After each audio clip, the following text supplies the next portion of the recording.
Hi guys, White Witch 110 here. Yes, I am here.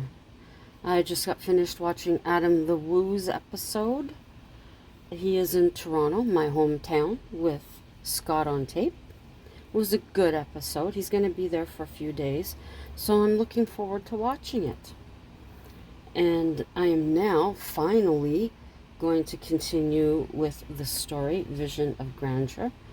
I've had a few moments where I have totally gotten rid of 4 pages, deleted them, didn't like the way it was, rewrote it, and then just recently did the same thing again. So we'll see how far along I can get reading this before the phone cuts me off. And if it cuts off before I plan to cut the story myself and leave you hanging, sorry about that. But here we go. These dreams were taking a toll on both women. Their friendship began to suffer as well. The words Ruth's grandmother said continued to resonate on a constant basis. Even though the friendship was breaking down, she couldn't leave Cornelia. After dinner one evening, Ruth sat across from Cornelia in the large armchair. "Why are you staying here? None of your family ever felt truly at home here." "I've always felt at home here. I believe this place was much too grand for them. I've always aspired to a privileged lifestyle." "I find that interesting. Didn't the Jason Brew chase after you in high school?" "Yes, he did, that lovesick boy," Cornelia laughed. "His family is loaded with privilege. Why didn't you hook up with him?" Ruth asked. Cornelia thought for a moment. "My priorities were different then." Was Ruth's reply. "How were they different?" "School was more important.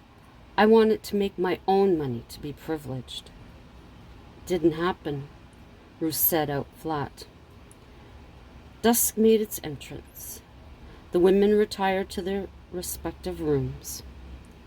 Ruth's dream began with the brightest light shining on her. Items surrounding her sparkled. She was in a mansion. The brightness dimmed. The ornate, decorative workmanship on each wall was amazing. Whose home was she in? "Ms. Ruth, your bath is ready for you, set to the exact temperature you enjoy. James has prepared your room," the older woman informed her. Without a thought, she walked to the opulent bathroom in her suite. Indeed, the room was ready. Sheets turned down and a fire crackling in the antique fireplace. Before slipping in to her bath, she peered out the window. Snow covered every inch of what was lawn and hung heavy on the tree branches. It glistened under the moonlight. Opening a white door, she smiled broadly at the soaker tub, a clawfoot. Ruth quickly pulled off her clothes and slid into the warm water. Each muscle in her body relaxed. The bubbles smelled of wild roses, like those at home. This was beautiful. A chandelier had been turned low, so the light wasn't harsh. "Ms. Ruth, will you be needing anything more this evening?" A female voice called from the other side of the door. "No, thank you," she replied. An outer door closed. Ruth was alone with her thoughts, if she chose to have any. Stepping out of the tub, many minutes later, she wrapped herself in a thick terry towel. "This is the life," she exclaimed. Cornelia's dream was nothing of comfort. She found herself within a dilapidated shed, for the use of a better word. There was a relentless draft, but its origins she didn't know. Peering out a broken pane of glass in a window frame, all she seen was white. Had she slept through summer and fall? She wrapped the only blanket near her around her shivering body. A hot bath will soon warm me up. Without a thought, she walked towards the bathroom. Nothing on her journey looked familiar. Opening the door, her eyes were greeted with an unbelievable sight. The tub had crashed through the floor. Curtains billowed in the cold wind. Where am I? Cornelia continued to explore the shell of a building. It wasn't long before she was outside. In the distance, a warm cream light shone. She made her way towards it in the hope of shelter. It was a very large home, quiet for this time of day. She knocked upon the door, waiting to be let in. An older woman answered. "May I help you?" she asked. "I seem to be lost. May I come inside and use your phone? It is freezing out here, and I'd appreciate it so much." Cornelia explained. "I'm sorry, we are not allowed to offer entry to anyone unless Madame knows them," was her reply. Shocked by the answer, Cornelia added, "I'm respectful. Sure, Madame would not begrudge a lost soul entry to phone for assistance." From the floor above came an inquiry. "Susan, who is it?" the voice shouted. "A woman in need of help." Cornelia heard the heeled footsteps on what must be a marble staircase. The door opened wider. "Oh, it's you." There was a look of disgust on the woman's face. She knew that face. "Ruth, please allow an old friend some warmth on a night like this." She stepped forward. Ruth held the door slightly open. "You're no friend of mine. You forced me to stay in that horrible house. If it wasn't for Jason, I'd likely still be there keeping you company. I never wanted to move in the first place. I only did it out of pity." The door slammed shut before Cornelia could respond. As she turned round, all went dark, and she woke up from yet another nightmare. Ruth was up and gone before Cornelia entered the kitchen. She did not want to discuss her dream. Cornelia wanted to discuss her nightmare, to alleviate the heaviness from herself. Ruth's co-workers couldn't ignore the happiness on her face. "What's got you in such a good mood?" one inquired. "I had the most wonderful dream last night," she began. "I lived in a huge house with a maid and butler." She could not stop smiling. Cornelia could not disguise the troublesome annoyance her dream had brought her. "Hey girl, what's got you down?" her co-worker inquired. "Nothing, just got up on the wrong side of the bed. Ignore me." And she kept on working. Dinner as usual. Small talk at the table was painful. These dreams were tearing their friendship apart. They were both wondering the same thing. Should Ruth move out? The sun set, and the dreaded time for bed came. A glance in each other's directions said it all without words. Cornelia was in the usual field.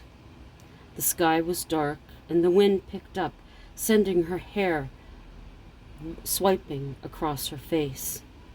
Trees in the distance swayed at the mercy of the force. She struggled to make headway across the expanse. Rain that felt more like sleet stung Cornelia's face. Her arm was of little use to protect her. Then the house came into view.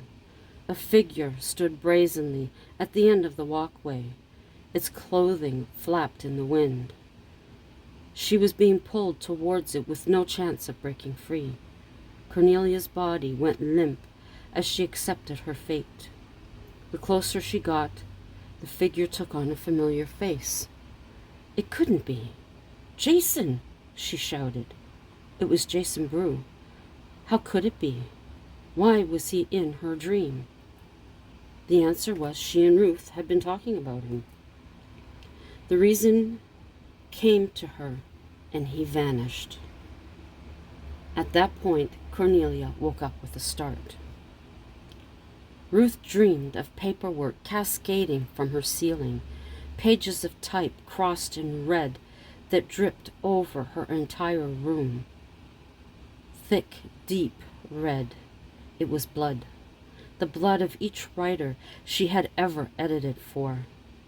When Ruth woke up, she found pinpoints of blood surrounding her bed. Later that morning, both women were eager to share their dreams. He was in my dream. I seen him standing on the walkway. It was Jason Brew.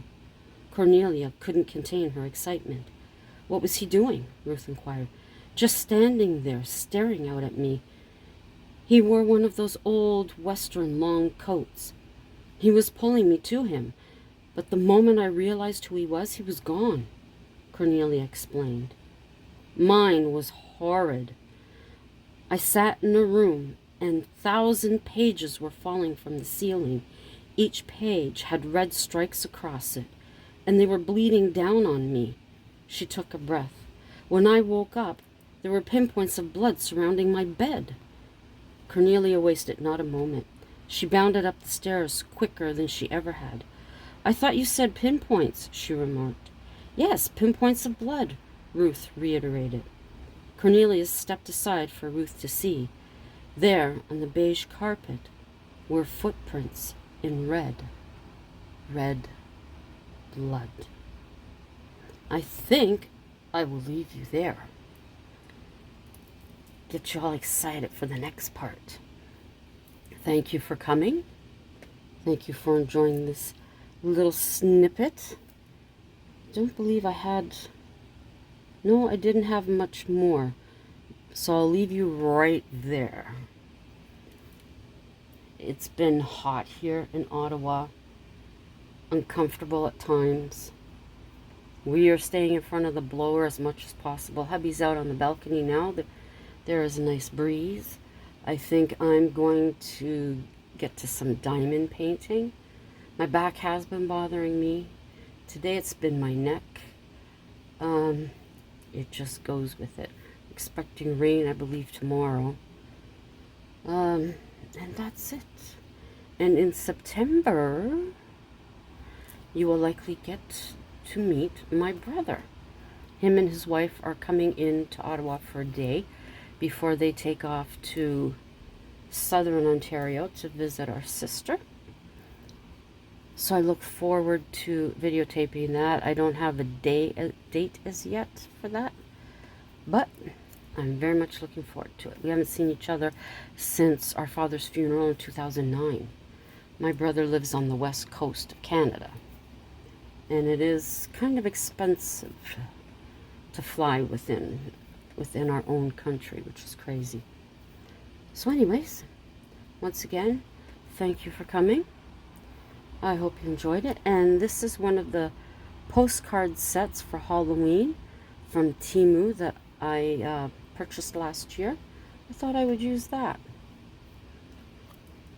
So once again, as always, ciao for now.